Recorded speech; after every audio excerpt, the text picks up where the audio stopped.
So this episode has an extremely important speech from Subaru that moved a lot of people to tears, and I feel like Teppei excels so much at writing moments like these that symbolize hope in uncertain times. It's refreshing and it contrasts really well with the dark and murky despair of ReZero's world and story. So let's go ahead and hop into yet another notable and solid episode of ReZero. Guys, we failed last week to get 350 likes, so we have another week to make it a reality. All we need is 33 more people than last week to make a difference by hitting the like button. If you appreciate what I do here, consider using partner code CTactics to get 10% off all your orders at GamerSupps, which will give me a commission and support what I do here. The first scene with Emilia shows how far she has grown as a person in such a short amount of time, even to the point that Al is like, "Hey Missy, I know you're hyper positive and all," which was just so odd to hear someone describe Emilia that way, especially if you're a huge fan. It shows she's gained a lot of confidence in herself, and that is what now seems to drive her. Why? Because she's got a whole camp of people who love and support her and are willing to go to extreme lengths to save her if need be. And even better is that she isn't waiting for someone to come and save her. She's not waiting for Subaru. There's a lot of agency in her character now, and I also thought it was rather cute when Emilia was caught with the ice stand-in and tried to play it off as if she didn't see it, and then getting to bed and she's like, oh, it's so cold, wait,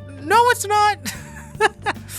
Oh, that was really good. It also shows that blonde lady doesn't care too much about what Emilia does, and why should she? Regulus is kind of a D-bag, and we can pretty much confirm that without a shadow of a doubt. Later on in the episode, Emilia tries to get Blondie to stand up and not give up on herself, knowing from personal experience that it is possible. And for a moment, she gets her foot through the door to the truth, but instead chooses to go back to what is comfortable. Not because it is comfortable, but because it's futile to her. Regulus killed her whole family and her whole village and did so to every wife he has. Why? Because nobody can have one of his wives in any way, shape, or form. After all, he is the embodiment of greed. However, while this is happening, Subaru and the others are planning their angle of attack and trying to figure out the lay of the land and what advantages they have and what the other side has as well. They essentially come up with a plan that uses broadcasting as its central point of attack, pretty much. After all, information is power, and having someone, as Subaru suggests, Anastasia, would be a massive boon for them. But Anastasia doesn't see it that way, as if this were just lip service, she could do it. However, this isn't what Subaru wants either. His plan revolves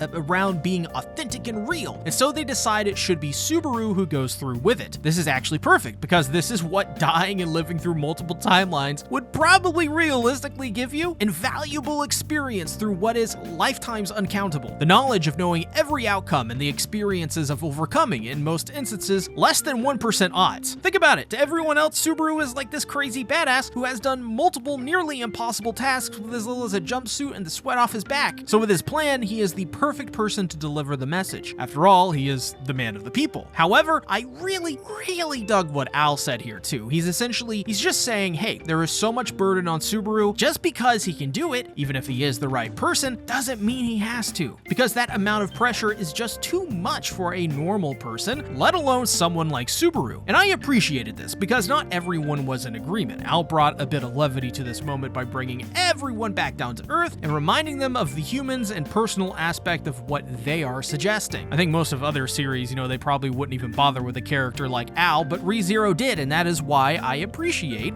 moments like these quite a bit in ReZero. It makes it feel more human and more realistic, because not everything seems obvious in real life. There are people with doubts and different approaches, valid or invalid. However, the speech itself is quite honestly so simple but so effective, which is exactly how something like this should be. Subaru essentially frames a Hail Mary type speech in the context of the isolation that the cult has brought upon the people. The despair that they've made them feel has made them scared and petrified. However, Subaru reminds people that they are not alone, to look at the people next to you and hope you're not alone, whether it be a stranger or family, that alone humans movements can't do too much, but together they can do anything. Any movement can take place, because if everyone buddies up with at least one person, eventually that snowballs into a movement and impenetrable defense. Plus, he plays on the frustrations of it as well, too. Like, are you guys really just gonna let yourself be defeated by crazy people? Are you really just gonna sit back and let these people take us over and tell us what to do? We are the majority. No, we're gonna fight by doing what we do best, fighting together. It is the act of giving the people hope to believe in something, anything. It's not gonna solve every single little problem, but everyone has a role in a movement, no matter how significant or insignificant. You belong. We are all in the same boat, so fight. Don't give in. Don't back down. If you think there is no hope, then you are dead wrong. You're eating what they are serving you. Don't buy it. Bullies prey on those who believe they cannot stand up, but you know what? Walk up to that bitch and punch him in the face as hard as you can, because bullies are losers. They're cowards. They hold no power unless you give it up. This episode of ReZero was nearly 30 minutes, yet it felt like a breeze. Why? Because the message here was simple and to the point. Don't give up. There is hope and strength through unity. ReZero is asking if you're brave enough to get a neighbor and fight. It's a wake-up call to those who need it. You are not powerless. You are the movement. You are the change. So get to work and do something. Simple, effective, to the heart, and to the point. This is ReZero at its best. Y'all, I challenge you to get this video to 350 likes. I also challenge you to pick up some gamer subs using my partner code to get 10% off. Next week is the final episode of Core 1, so let's make this video and the next video a big one, y'all. Thanks for watching. Bye-bye.